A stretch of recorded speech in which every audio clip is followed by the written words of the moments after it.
백브리핑 시작하겠습니다. 오늘은 증권부의 최민정 기자와 함께합니다. 어서 오십시오. 네, 안녕하세요.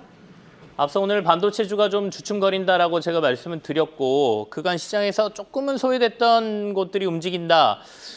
뭐 굳이 소외됐다는 표현이 좀 그렇긴 한데 조선주가 오늘 좀 강세를 보이고 있거든요. 때마침 조선주를 가져오셨으니까 얘기를 좀 나눠보죠. 시장에서는 계속 조선주에 대해서 슈퍼사이클에 들어갔다라고 얘기는 하고 있는데 일단 현황부터 좀 점검해 주십시오.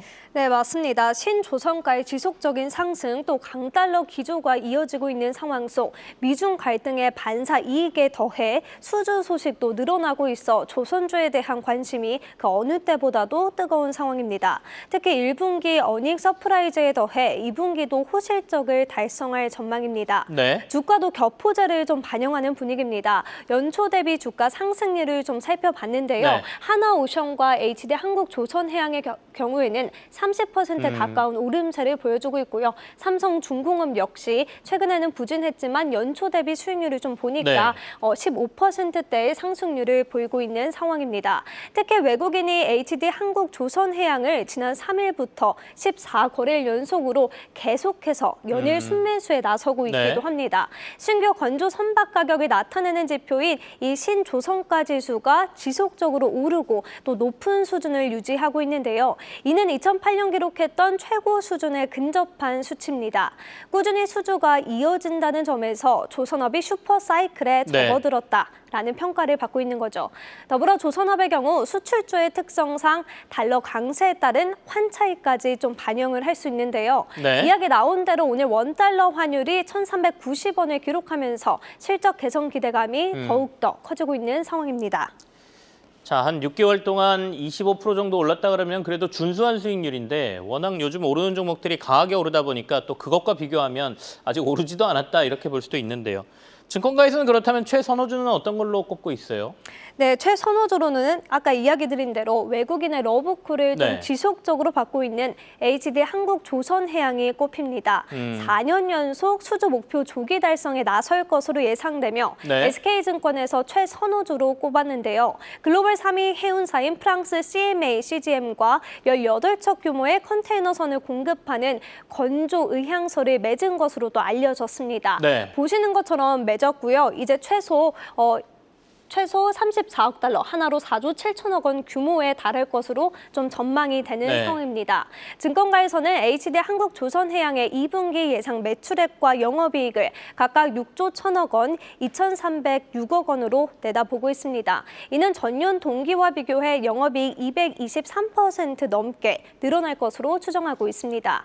증권가의 내용을 좀 종합해 보면요. 유럽 중앙은행의 금리 인하를 이제 하면서 유럽 선주들의 발주 증가가 예상할 것으로 전망된다. 이렇게 좀 이야기를 했는데요. 아까 이야기 드린 대로 프랑스 외에도 독일 하팍로이드, 이스라엘 짚라인 등 다른 선사도 신규 컨테이너선 발주 의사가 있다. 이렇게 좀 언급한 상황입니다. 더불어서 글로벌 각지에서 한반이 적체되어 있다며 컨테이너선 운임 강세가 지속될 것이라고 내다본 상황입니다. 자, 수주 규모도 꽤 크고 앞으로 추가 수주도 가능하다 이런 얘기고 주변 환경도 나쁘지 않다. 조선주에 관심을 갖자. 그중에서도 아까 말씀하신 HD 현대중공업이 최선호주로 꼽힌다 이런 말씀 주셨고요. 또 하나는 하나오션이 최근에 미국 조선소 인수하겠다는 얘기가 나왔습니다. 이건 어떻게 진행되고 있습니까? 네, 맞습니다. 사실 그 공시가 발표된 이후 금요일에는 주가가 크게 반응하지 않았는데요. 하지만 증권가에서는 이 앞으로에 초점을 맞고 있습니다. 미래의 실적 개선감이 더 크다 이렇게 보고 있는 건데요. 본격적인 특수선 모멘텀을 예상할 수 있다라는 의견입니다. 필리 조선소는 미국 내 조선소 중 건조 10위, 또 수리 18위의 역량을 보유하고 있는 조선소입니다. 하나그룹은 지난 21일 미국 필라델피아에 위치한 이 필리 조선소 지분 100%를 인수했다고 전했는데요. 필리 조선소의 경우 수주잔고는 16억 달러, 총 8척이 수주잔고되어 있는 기업입니다. 이 기업을 하나오션과 하나시스템 등이 참여하면서 인수금액은 1억 달러, 한화로는 약 1,400억 원 수준입니다.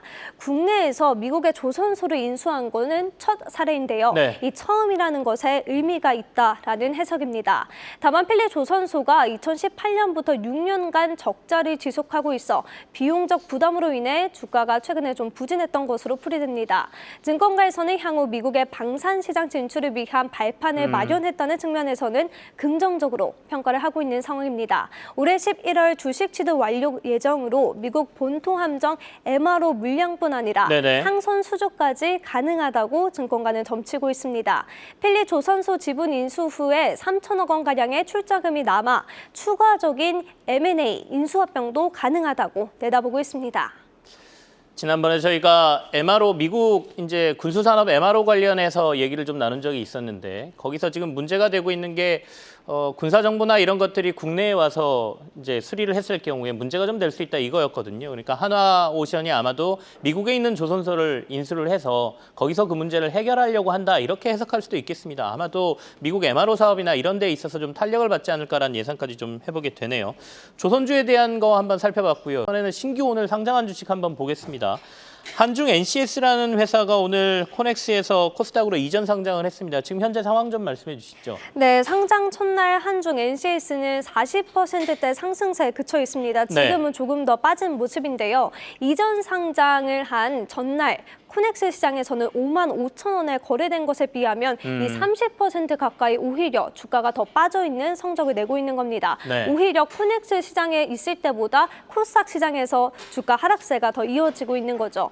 앞서 한중 NCS는 일반 투자자 대상 청약에서 약 1000대 1의 경쟁률을 기록하면서 네. 6조 원이 넘는 증거금을 끌어모으기도 했습니다. 기관 투자자 수요 예측에서도 희망 범위 상단 초과인 3만 원의 공모가를 확정하기도 했는데요. 수요 예측 경쟁률 또한 좋았습니다. 다만 한중 NCS 같은 경우에는 높은 부채 비율과 아직 적자 기업이라는 점이 이 투자 심리를 좀 위축시킨 요인으로 풀이됩니다. 더불어 이번 주에 SOS랩, 하이젠 R&M, 네. HVM 등 상장하는 기업들이 대거 몰려 있는데요. 많은 기업들이 상장하는 만큼 투자자들의 자금이 일부 쏠려 있는 점도 주가에 악영향을 미친 것으로 보입니다. 코넥스에서 이전 상장이 장단점이 있습니다만은 투자자 입장에서는 미리 가격이 좀 코넥스에서 반영되다 보니까 막상 상장하는 날 딱히 일반 상장보다는 주식의 가치를 인정을 못 받지 않나, 기대감을 반영이 안 되지 않나라는 생각도 좀 해보게 되는데요. 그래도 어쨌든 이 회사에 대해서 좀 알아봐야 될 것 같습니다. 한중 NCS가 어떤 회사인가요? 네, 한중 NCS는 1995년에 설립된 네. 회사입니다. 에너지 저장 장치와 전기 자동차 부품 전문 개발 업체인데요. 네. 국내에서 유일하게 순행식 ESS 냉각 시스템을 양산화한 기업이기도 합니다. 이 순행식 냉각 방식에 대해서 좀 생소하신 분들이 많으실 네. 것 같은데요. 이 배터리 셀에서 발생하는 열을 냉각수를 통해 이제 흡수를 하고 배출하는 방식으로 설계된 에너지 저장 시스템입니다. 네. 기존의 공랭식과 비교해서는 40%의 이제 전력 효율성이 더 좋고요. 중대형 ESS에 들어간다는 장점이 있습니다. 또 온도 편차가 3도로 낮은 편이고요. 화재 대비에 높고 또 충전과 방전도 여러 번 이제 가능해서 더 효율성이 높다라는 평가를 받습니다. 네. 이 외에도 대용량 적용, 온도 제어, 안정성 등에서 순행식이 경쟁력이 높다라는 평가를 받고 있습니다. 특히 국내의 경우에는 2017년 연이은 ESS 화재가 발생했던 만큼 네. 안전성에 대한 요구가 큰 상황인데요. 이에 향후 한중 NCS의 순행식 ESS의 성장 가능성도 좀 높게 평가되고 있습니다. 안전성을 기반으로 삼성 SDI를 고객사를 확보하기도 했는데요. 이 SS 부품 최초 양상 시 3%였던 매출 비중이 작년에는 40%대까지 확대됐고 또 내년에 흑자 전환이 기대되는 네네. 상황입니다. 해외 생산 기업으로는 중국의 기업이 있는데요. 이 기업 같은 경우에는 중국 내에서만 사업을 영위하고 있어서 글로벌 시장 내에서 사업을 진행하는 곳은 현재 한중 NCS가 유일한 기업으로 꼽힙니다. 네. 자, 열을 잡는 게 워낙 중요하기 때문에 앞으로 주목받을 만한 기술을 가지고 있다 이렇게 볼 수도 있겠는데 그러면 증권가에서는 앞으로의 전망을 어떻게 하는지가 궁금합니다. 일단 시장에 상장된 이후에 활발한 거래를 통해서 이제 가격이 어느 정도 안정되고 나면 투자자들이 다시 한번 고민을 하실 텐데요. 전망은 어떻습니까? 네, 일단 적자 기업이라는 점이 아직 부담스럽다라는 이야기가 나옵니다. 다만 향후 실적 개선세가 이루어지면 주가도 좀 긍정적으로 작용할 것이다. 이렇게 내다보는데요. 네. 글로벌 누적 설치량의 전망이 지속적으로 늘어나는 만큼 한중 NCS의 수혜도 지속될 것으로 전망된다. 이런 입장입니다. 특히 이 SS에 그간 공냉식 냉각 시스템이 적용돼 왔지만 앞으로는 이 순냉식 냉각 시스템이 시장을 주도할 것으로 보이기 때문이다. 이렇게 네. 설명을 좀 했습니다. 증권가에서는 2028년 한중 NCS가 LG 에너지 솔루션 또 CATL 등 배터리 고객사와 SMA 등 신규 EPC 고객을 확보해 매출처를 좀 다변화할 것으로 내다보고 있습니다. 매출처 다변으로 적자 행진을 멈추고 올해부터 흑자 전환이 예상된다. 이렇게 전하기도 했는데요. 네. 증권가에서는 올해 매출과 영업이익을 각각 1,871억 원, 140억 원으로 내다보고 있습니다. 다만 앞서 이야기했듯이 높은 부채 비율이 좀 부담으로 작용할 전망입니다. 주요 전기차 관련 기업들의 부채 비율이 100에서 200% 정도이지만 네. 이 한중 NCS는 무려 700%의 부채 비율을 갖고 있는 만큼 실적 개선 여부 등을 살피고 투자자들이 투자하시는 게 바람직해 보입니다. 네. 오늘도 경제지들에서 꽤 크게 다뤘더군요. 그러니까 태양광이라든지 뭐 풍력에서 나오는 전기들이 그때그때 다르기 때문에 저장을 좀 잘 해야 되는데 안 그러면 버려야 되니까요.